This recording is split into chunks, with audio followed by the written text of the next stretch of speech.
কালো পতাকা go back লেখা প্ল্যাকার্ড নিয়ে জ্ঞানেশ কুমারকে বিক্ষোভ দেখানো হলো কালীঘাট মন্দির চত্বরে। পুজো দিতে এসেছিলেন জ্ঞানেশ কুমার আজ সকালে, আর এই ছবি দেখা গেল সেখানে। গতকাল এই রকমই ছবি দেখা গেছিল, আজকে যার পুনরাবৃত্তি হলো। এবার যারা বিক্ষোভ দেখালেন তারা কি বলছেন একবার শুনুন। ডকুমেন্ট 2002 সালে থাকতেও আমাদের নাম বাদ দিয়েছে, কি কারণে? বাবা মায়ের নাম তো আছে। আমাদের ভোটের নামটা কাটবে কেন? 56 বছর ভোট দিয়ে আসছি, ভোটটা কাটবে কেন? আমাদের নামটা বিচারে যাবে কেন? ওটা যাচ্ছে আমাদের। হ্যাঁ, নাম বিচারে রেখে দিয়েছে, এখন নামটা আসছে না। কিসের জন্য? বুড়ি হয়ে গেলাম, সেখানে ভোটের নামটা কাটবে কিসের জন্য? হ্যাঁ, বিচারে রেখেছে, এখন নামটা আসছে না কেন? আপনারা কোন পার্টির সঙ্গে?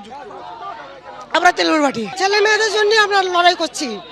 হ্যাঁ, যেটা আমাদের ভোটের নামটা উঠে যায়, আমার ছেলে মেয়েদের নামটা উঠে যায়। আপনারা কোন রাজনৈতিক দল? তৃণমূল। জ্ঞানেশ কুমার উনি পদাধিকারী, উনি সারা ভারতবর্ষের জন্য এক, কিন্তু বাংলার ক্ষেত্রে যে এসআইআর করলো তার একটা প্রক্রিয়ার প্রয়োজন ছিল। 2 মাসের মধ্যে এসআইআর জন্য 172 ফ্যামিলি মৃত্যু, এদের পরিবারের মৃত্যু। ওরা দেখা করেছে জ্ঞানেশ কুমার সাথে, উনি দেখা করেননি। এই মৃত্যুর দায় কে নেবে? আমাদের সব কিছু রয়েছে, নাম ডিলিট করেছে, সমস্ত কিছু থাকা সত্ত্বেও নাম জুরিডিকশনে কি করব বলতে পারেন? সাধারণ নাগরিক কি করবে বলতে পারেন? একাধিকবার ভোট দিয়েছেন, কিন্তু তা সত্ত্বেও কারোর নাম বিবেচনাধীনের তালিকায় রয়েছে, আবার কারো নাম একেবারে বাদ পড়েছে। আর এই নিয়েই আজকে ক্ষোভে ফেটে পড়লেন এই ভোটাররা, যারা নিজেদেরকে তৃণমূল কংগ্রেসের কর্মী সমর্থক বলেও অনেকে দাবি করেছেন। জ্ঞানেশ কুমার আজ সকালে যখন তিনি তার টিম নিয়ে পৌঁছন কালীঘাট মন্দিরে মায়ের কাছে পুজো দিতে, বেরিয়ে তিনি জানালেন মা কালীর কাছে সকলেরই ভালো কামনা করেছেন।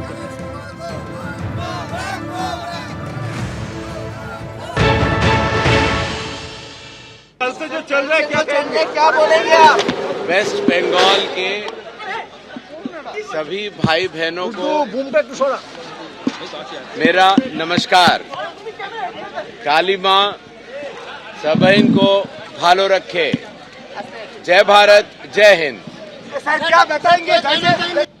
তাকে ঘিরে যে বিক্ষোভ দেখানো হয়েছে, গতকাল বিক্ষোভ দেখানো হয়েছে, আজকে বিক্ষোভ দেখানো হয়েছে, তার বিরুদ্ধে স্লোগান উঠেছে। জ্ঞানেশ কুমার তা নিয়ে কিছু বলতে না চাইলেও এই ঘটনা নিয়ে একেবারে রাজনৈতিক চাপানুতো শুরু হয়ে গেছে। কে কি বললেন পরপর দেখব।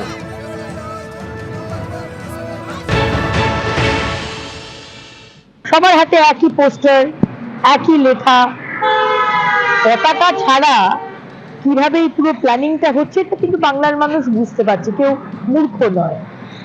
পুলিশ মন্ত্রী ধর্নায় বসে আছে, আর সিইসি একটি সাংবিধানিক পোস্ট, তাকে এসে Z+ সিকিউরিটি থাকা সত্ত্বেও আজকে মানুষজন তার উপর প্রায় কাছাকাছি চলে আসছে।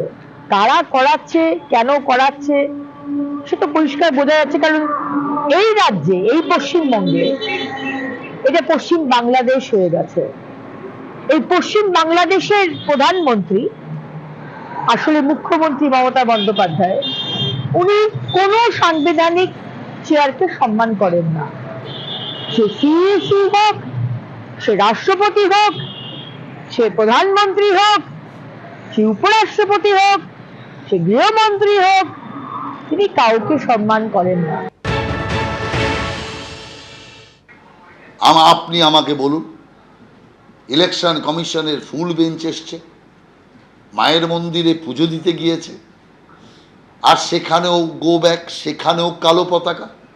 তাহলে এর চেয়ে অসভ্য বর্বর আর কারা হতে পারে, যেখানে মায়ের মন্দির পর্যন্ত ছাড় যায় না? তো কত নিম্ন কর্মসংস্কৃতি এই রাজ্যে চলছে।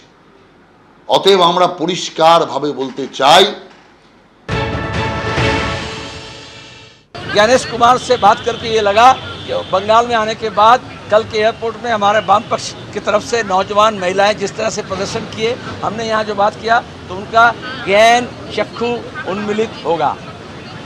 हम ये मानते हैं कि वो आर्टिफिशियल इंटेलिजेंस से काम नहीं करेंगे, ऐप्स के द्वारा काम नहीं करेंगे, वो अपना बुद्धि लगाएंगे, अपना ज्ञान लगाएंगे और संविधान में और कानून में जो बात कहा गया है उसका पालन करेंगे।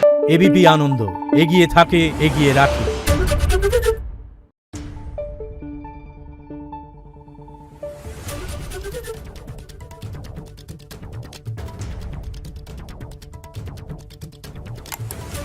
Thank you.